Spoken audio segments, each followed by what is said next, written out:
조선야담 이야기 시작합니다.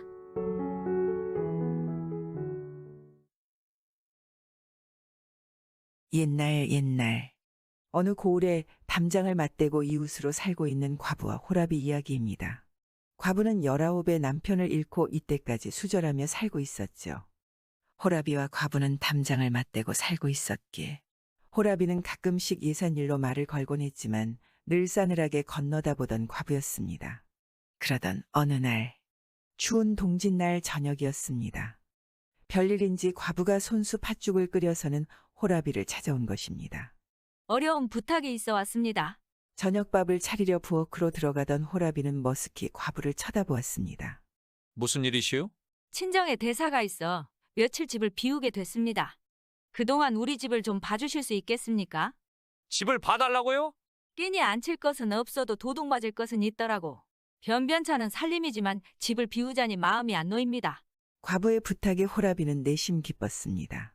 그렇게 뻣뻣하게 굴던 과부가 자신에게 팥죽까지 쏘아와서는 부탁하는 것이 자신에게 이제야 마음을 여는구나 하는 심정이었던 것입니다.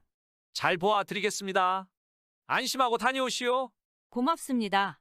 과부가 스스로 변변찮은 살림이라 했지만 사실은 그게 아닙니다.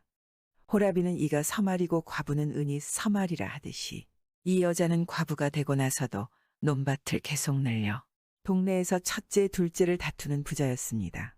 모처럼 부탁이니 잘 봐줘야지. 호랍이는 당장 큼직한 몽둥이부터 둘러매고 밤마다 과부의 집을 몇 바퀴씩 돌았습니다. 며칠 그러다가 이럴 게 아니라 도둑 맞을 물건은 안방에 있을 것이니 그냥 안방에서 자면 될 것이라는 생각이 들었죠. 호랍이는 과부의 집 안방에 들어가 이불을 덮고 차근하게 자리에 눕습니다. 옛말에 19 과부는 수절해도 나이 든 과부는 수절을 못한다 했지. 호랍이는 과부의 집 안방에서 이불을 뒤집어 쓰고는 부자 과부와 함께 살 궁리를 하다 까무룩 잠이 들고 말았습니다. 그렇게 잠이 든 새벽, 밖에서 나는 소리에 호랍이는 잠이 깨고 말았습니다. 누가 마루로 올라서는 것 같았습니다. 달밤이라 창문에 비친 그림자가 한둘이 아닙니다. 도적대가 든 것인가.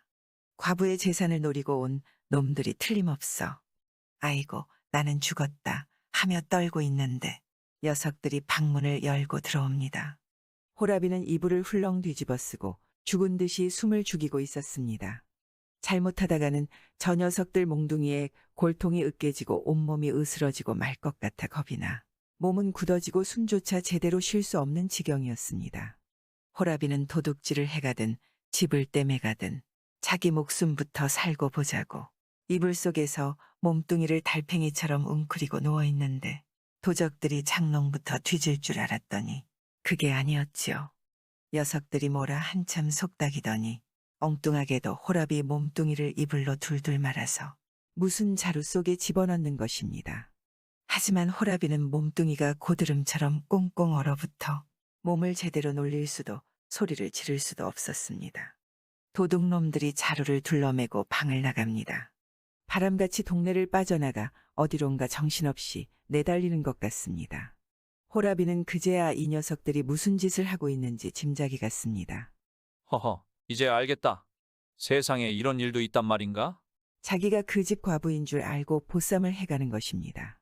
보쌈이란 옛날 과부를 밤에 몰래 보에 싸서 데려다가 아내로 삼는 일입니다.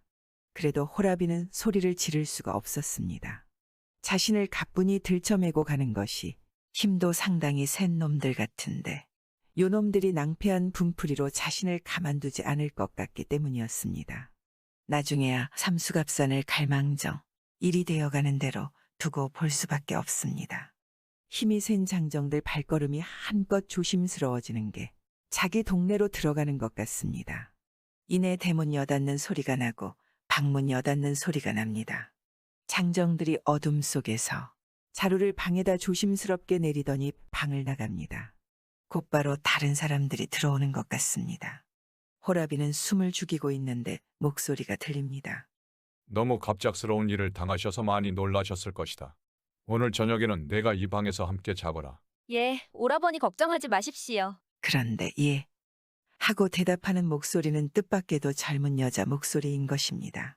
이게 모두 팔자거니 생각하십시오. 깜깜한 어둠 속에서 여자가 은근한 말씨로 위로하며 이불 속으로 들어오는데 말씨가 여간 사근사근하지 않고 따뜻하기까지 했습니다. 우리 오라버니는 마음씨도 무던하시고 집안 살림 형편도 난 부끄럽지 않습니다. 아주머니께서 내놓고 혼처를 구하시는가 해도 이만한 자리는 구하기가 쉽지 않을 것입니다. 저는 우리 오라버니가 재혼할 때까지 기다리느라고 지금까지 시집을 가지 않았는데 아주머니 덕에 저도 이제야 시집을 가게 되었습니다. 그러고 보니 이 여자는 처녀인 모양입니다. 호라비는 아무 말도 하지 않고 듣고만 있었습니다. 그러자 처녀는 더욱 상냥한 목소리로 속삭입니다. 저도 곁에서 항상 보살펴 드릴 테니 마음 푹 놓으십시오. 처녀는 과부가 아니라 호라비인 줄도 모르고 이불 속으로 들어와서는 호라비를 안으며 여러 가지 말로 위로합니다. 호라비는 이제야 앞뒤 사정이 환해지며 제대로 정신이 듭니다. 호랑이한테 12번 물려가도 정신만 차리면 산다더니 여기서 자라면 목숨만 건지는 게 아닐 듯합니다. 다음 날 아침 처녀가 나가고 한참 뒤에 오라비라는 사람이 방으로 들어왔습니다. 이때다 싶은 호라비는 이불을 박차고 나와서는 능청스럽게 떠들었습니다. 여보시오, 지금 여기가 이승이요? 저승이요? 호라비는 이불 속에서 멀거니 오라버니란 사람을 쳐다봅니다. 상투를 본 처녀 오라비는 벼락 맞은 상판으로 변해버렸죠. 나는 어젯밤에 잠을 자다가 죄 없이 저승사자들한테 끌려온 줄 알았습니다. 그런데 꽃 같은 처녀를 아내로 맞았으니 지옥이 아니라 천당이구려. 얻어들은 풍월로 선한 일을 하면 반드시 좋은 일이 생긴다더니 며칠 동안 남의 집을 좀 봐준 것도 그게 선한 일이라고 이런 좋은 일이 생기는구려. 호라비는 껄껄 웃으며 능청이 흐드러지고 처녀 오라비는 상판이 불맞은 바가지꼴입니다. 지금 이게 어찌된 영문인지 미치고 환장하겠소만. 내가 저지른 일인데 누구를 원망하겠어. 자신이 장가가려다 여동생을 다른 남자와 하룻밤을 치르게 한 오라비는 허탈하기만 하였습니다. 이게 다 자신의 과오로 인해 벌어진 일이라 누구를 원망할 수도 없는 상황이었던 것입니다. 오라비는 껄껄 웃습니다. 간밤에 처녀가 말했듯이 사람됨이 웬만한 것 같습니다. 일판이 기왕 이렇게 됐으니 전후 사정은 모두 숨기고 우리 누이하고 제대로 혼사를 치릅시다. 처음부터 남모르게 꾸민 일이었으니 바삐 서두릅시다. 나야 여부 있겠습니까? 호라비는 입이 함지박으로 벌어졌습니다. 호라비가 처녀에게 장가가다니 세상에 이렇게 좋은 일이 또 있을까 하며 기쁨을 감출 수가 없었던 것입니다. 그렇게 며칠 사이에 뚝딱 혼사를 치르고 호라비는 아내를 집으로 데려왔습니다. 친정에 다녀온 과부는 호라비가 처녀 장가 들었다는 소문을 듣자 뭔가 이상하고 궁금하여 처녀에게 장가간 호라비를 찾아가서 물었습니다. 아저씨가 처녀 장가를 들었다는데 이게 어떻게 된 영문인지요? 며칠 밤 아주머니 집을 봐준 일밖에 없는데 그것도 적선이라고 하늘에서 이런 복을 내렸습니다. 그래요. 허허허. 호라비는 그날 저녁에 있었던 일을 죄다 털어놓으면 너털웃음을 터뜨렸습니다. 얘기를 다 들은 과부는 환하게 웃는 호라비를 보며 아이고, 그날 내가 집에 있었더라면 팔자를 고칠 것인디 내 운수를 당신이 채갔구려? 내 운수를 채갔으니 내 팔자도 당신이 책임지시오. 하고는 시퍼렇게 달려들었습니다. 나더러 책임지라고요? 그야 어려울 게 있겠습니까? 하 모두들 건듯하면 팔자하기에 그게 무슨 말인가 했더니 나는 마누라를 둘이나 데리고 살 팔자였던 것 같습니다. 그리요. 허허허. 사내는 거듭 너털웃음을 터뜨립니다. 자신의 운수를 호라비가 채갔다 달려드는 걸 보면 과부도 은근히 재혼을 기대하고 산 것 같고 평소 호라비가 싫지는 않았던 모양입니다. 그 옛날 여자는 결혼하여 혼자 되어도 수절하는 것을 당연시 여기었고 남자는 첩을 열어두어 살았다니 지금 세상에서 보면 그것도 참 기이한 일입니다. 더군다나 밤에 자는 사람을 자루로 보쌈에 살았다니 참 그야말로 옛날 일입니다. 구독과 좋아요와 함께 오늘도 좋은 날 되세요.